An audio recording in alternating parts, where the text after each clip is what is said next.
तुम्ही सांगा, आपल्या स्वतःला कळत असतं ना, की आपल्याकडून काहीतरी मिस होतं.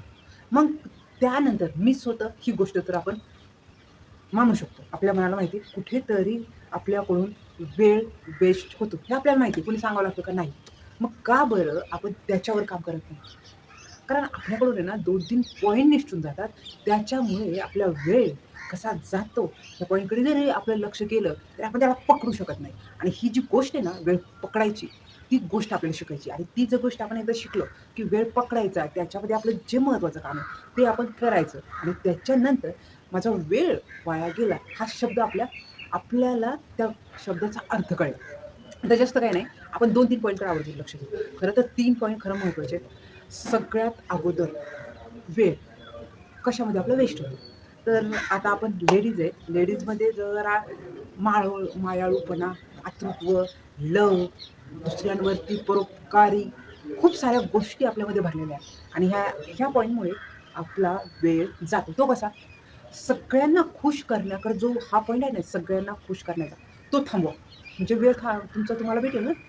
सगळ्यांना खुश करायचा जो आहे ना फंडा, तो थोडा थांबवा. म्हणजे आपलं कर्तव्य आहे, आपली रिस्पॉन्सिबिलिटी हा विचार करून आपण करत राहतोय, सगळ्यांची मनधरणी करत राहतोय.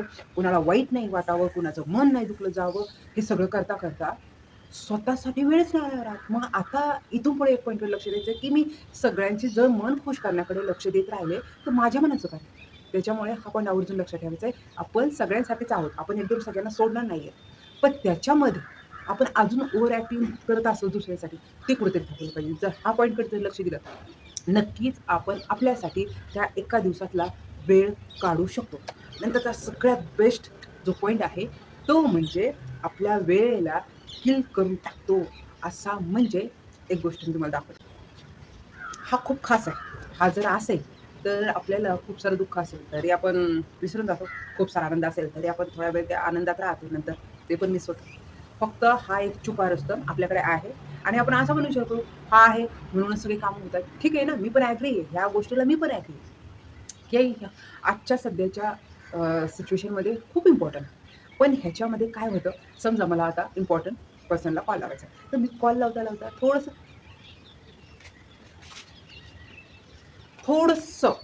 Insta, WhatsApp, Facebook त्याच्याकडे जाते ना, तिथे आपला जो स्वतःसाठी खास वेळ काढलेला असतो रिलॅक्सपणाचा, थोडंसं रीडिंग करण्यासाठी, थोडंसं बाहेर जाऊन काही कामं करण्यासाठी, काही आणण्यासाठी जो वेळ आहे ना, तो त्याच्यामध्ये जातो. त्याच्यामुळे आवर्जून जो छुपा रुस्तम आपल्या जवळ आहे, तो सुद्धा आपल्या वेळेला कट किल करून टाकतोय. तर आवर्जून ह्या पॉइंटवर लक्ष द्या, की आपला जो वेळ आहे, तो ह्या एकदम महत्त्वाच्या जे महत्त्वाचं पॉइंट म्हणून आपण जे करण्यासाठी हातात फोन घेतो आणि ते महत्त्वाचं साईडलाच राहतं दुसऱ्याच गोष्टीकडे जो वेळ जातो ना, माझं सुद्धा सेम तसं होतं अगोदर, आता नाही होत. कारण मी त्या पॉइंटकडे आवर्जून लक्ष देते. आणि आता सगळ्यात महत्त्वाचा आणि पॉवरफुल उपाय, वेळ आपला जातो कुठे? तर वेळ जातो थोड्याशा गॉसिपकडे.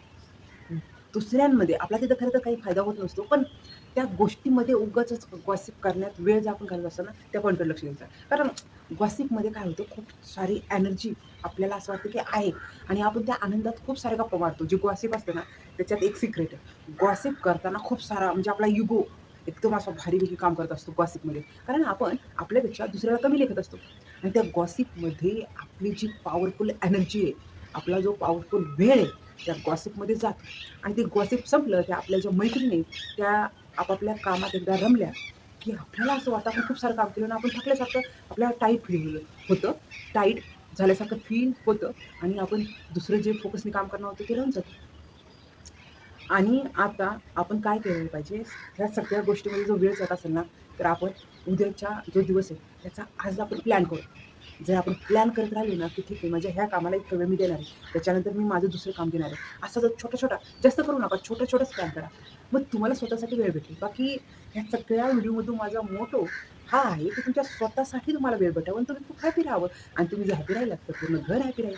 त्या पॉइंटसाठी हा व्हिडिओ आहे, की तुमचा स्वतःचा जो वेळ आहे, तो भुरकून असा उडून जातोय, असं तुम्हाला वाटतं. आणि आपल्यात खूप खास जो पॉइंट आहे ना, तो कसा माहिती आहे का? विंटरमध्ये ना दिवस छोटा असतो आणि तो कसा जातो ते कळतच नाही. आणि हा विंटर 4 महिन्याचा आहे. तो कसा जातो जर कळत नसेल, तर उन्हाळा तो कसा येतो ते पण नाही कळत आणि त्याच्यानंतर पावसाळा. त्याच्यामुळे प्लीज आपला जो इम्पॉर्टंट वेळ आहे त्याला खूप छान प्लॅनिंगमध्ये कामात घालवा आणि खूप खुश राहा. असाच व्हिडिओ पहा आणि व्हिडिओ जर आवडला तर नक्कीच लाईक करा. थँक्यू.